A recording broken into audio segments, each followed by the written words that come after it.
Hello বন্ধুরা, আশা করছি তোমরা সকলেই ভালো আছো। সেলিনার রিসেপশন ব্লগ নিয়ে চলে এসেছি। জানি অনেকটা দেরি হয়ে গেল ভিডিওটা দিতে, কিন্তু কি করব বলো, সময়ের অভাবে না পোস্ট করা হচ্ছিলই না। যাই হোক, এই ভিডিওটাতে কিন্তু অনেক মজাদার এবং হই হট্টগোলের জিনিস আছে, তো তোমরা দেখতে থাকো ভিডিওটা। সকাল হতে না হতে মর্নিং चाय पी लो। चाय चाय गरम चाय चाय चाय बेटा चाय সবাই মিলে এক গ্লাস করে গরম জল খেলাম, কারণ ওই সময়টা একটু ঠান্ডা ছিল ওয়েদারটা। সকাল সকাল গরম জল খেলে শরীরটা বেশ ভালো লাগে। এরপর আমি একটু বাইরেটা ঘুরতে বেরিয়েছিলাম। বাহ, আমরা জল খাবো এবার। জল এই দেখো, তখন চা খেলাম, এখন জল। জল খাবো। यस এই দেখো, ঠিক আছে ঠিক আছে, তোকে চা আমরা খাবো না, খাবো না আমরা চা। খাবো আমরা চা। আমরা কি চা খাবো না? খাবো না আমরা চা। খাস না? পারোকে দিবি না চা?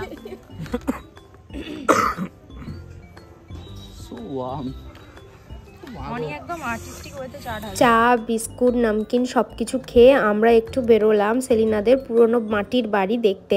পারো এখানে আগে এসেছিল, তো ওই আমাদেরকে দেখাতে নিয়ে এলো যে পুরো বাড়িটা, এবং ওখানে দেখো একদম মানে এতই পুরনো হয়ে গেছে যে আর থাকাই যায় না। যদিও আমরা এখন যেখানে আছি বা সেলিনারা এখন যেখানে থাকে সেটা নতুন বাড়ি, তবে খুব একটা বেশি দিন হয়নি যে ওরা এই বাড়ি থেকে ওই বাড়িতে শিফট করেছে। এই মাটির বাড়িটা কিন্তু দুতলার ছিল, তাই এটা হচ্ছে উপরে যাওয়ার রাস্তা। আর মাটি কিন্তু ঝরে ঝরে পড়ছে, তাই আমরা অল্প অল্প করে ঘুরে বেরিয়ে এসেছি। সাপখোপও থাকতে পারে, এখন বলা যায় না। ওদের পুরনো বাড়ির পাশে একটা রাস্তা চলে গেছে, সেখানে ইউক্যালিপটাসের জঙ্গল ছিল এবং সেখানে আমরা হাঁটতে বেরোই। দেখো অনেকটা বড় এরিয়া নিয়ে কিন্তু এই জঙ্গলটা, এবং এর অপোজিটে কিন্তু একটা মাঠও আছে, সেখানেও আমরা যাচ্ছিলাম এবং গিয়ে দেখি ওখানে অলরেডি সৌম্য, পুষ্টি, পারো ওরা চলে গেছে। কালকে খাওয়া দাওয়া ভালো হয়েছে বাবু, দারুণ হয়ে গেছে। আমি তো অন্য খাসি মুরগি কিছু আমি হ্যাচারিতেই একদম মন ভরে গেছে। আমি হ্যাচারিতেই সবই নিয়েছি। আমি বলছি আমাকে হ্যাচারিটাই দাও। আবার রিসেপশনে যাওয়ার সময় মেয়ের বাড়ি থেকে ছেলের বাড়িতে অনেক কিছু রান্না করে নিয়ে যাওয়া হবে, তারই তোড়জোড় সকাল থেকে চলছে। আর রান্নাঘরে পিঠের তোড়জোড় চলছে।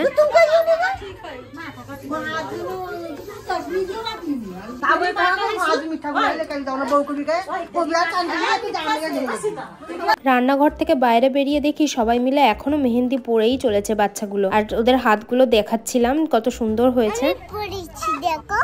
তুমি পরেছো? দেখো, হাত ভরে পরেছো, খুব সুন্দর লাগছে। তোমার হাত দেখাও। ওই হাতে তো নেই মাসুমা। সেলিনা তো এখন শ্বশুর বাড়িতে, ওখান থেকে ভিডিও কল করেছে আর আমরা ওর সাথে কথা বলছিলাম। তারপর আমাদের খাওয়া দাওয়ার জন্য ডাকলো। আমাদের টিফিন করার সময় হয়ে গেছে। এখানে দিয়েছে পরোটা, আলু ভাজা, ডাল, সাথে মিষ্টিতে আছে ল্যাংচা আর রসগোল্লা। স্নান করে বাইরে বেরিয়ে দেখি ওখানে নিচেতে সুজির হালুয়া তৈরি হচ্ছে। অলরেডি হয়ে গেছে, একটু ঠান্ডা করতে দিয়েছে। সঙ্গে বিভিন্ন রকমের ফল আছে, পেঁপে, তরমুজ, মুসুম্বি, লেবু, সঙ্গে আছে কলা, খেজুর, আপেল, আরও অনেক কিছু। দাদা আর মামা মিলে সব প্যাক করছে।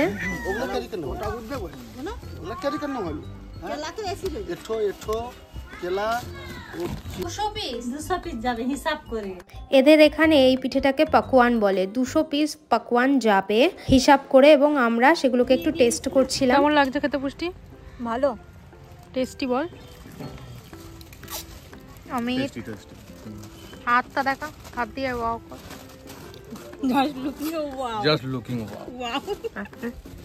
সেলিনার বিয়ে হয়ে গেল, সেলিনা নেই, ওর বাড়িতে বসে আমরাই খাওয়া দাওয়া করছি, আর ও ওখানে আমাদেরকে মিস করছে মনে হয়। তুই কি মিস করছিস?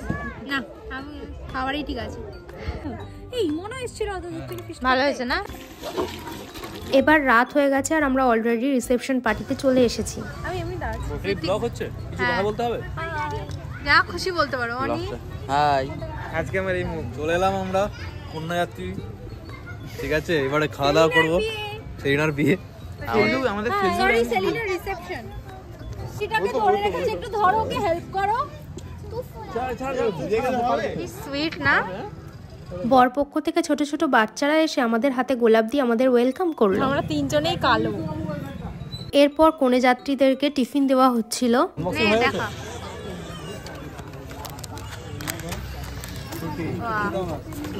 মিষ্টি, কচুরি আর কেক।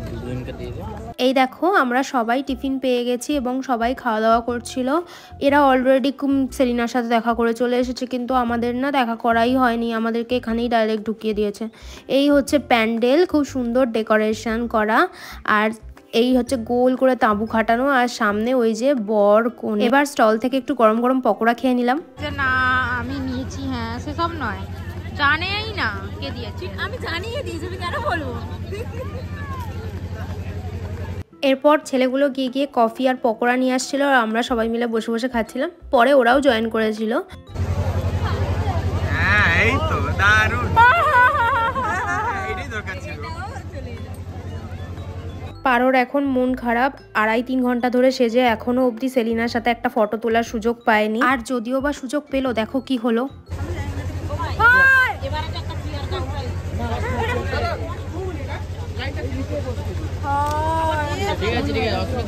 এটাই দেখার মতো দারুণ। সোজা লাইটটা অফ হয়ে গেল, এতে পারোর না খুবই মন খারাপ করেছিল। সেলিনা কাঁধে একটু মাথা রাখ। বাবা। এরপর লাইট চলে আসে এবং আমরা সবাই ফটো তুলেছিলাম সেলিনার সাথে ভালো করে, অনেক অনেক।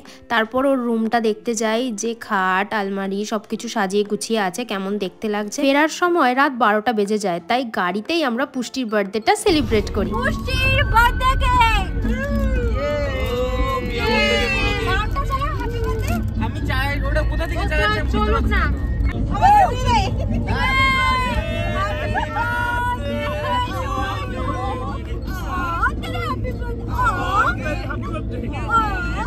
অনিতিকে দে, নিজেকে দেখা।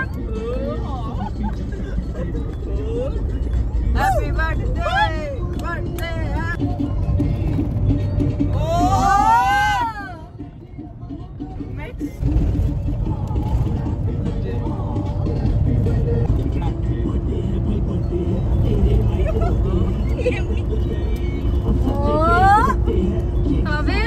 এবার বাকি একটা ওকে খাওয়া।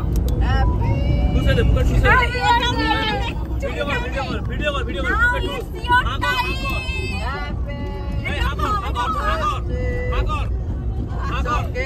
এইভাবেই পুরো দিনটা কেটে যায় এবং পরের দিন সকাল সকাল আমরা টোটো করে সবাই মিলে লাগেজ নিয়ে চলে গেলাম।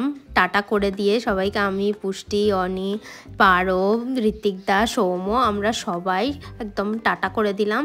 আর এখান থেকে বেরিয়ে কলেজের কিছু কাজ কমপ্লিট করে একটা বাদাম পাটালি কিনে আর চা খেতে খেতে ট্রেনে করে বাড়ি চলে এলাম। টাটা।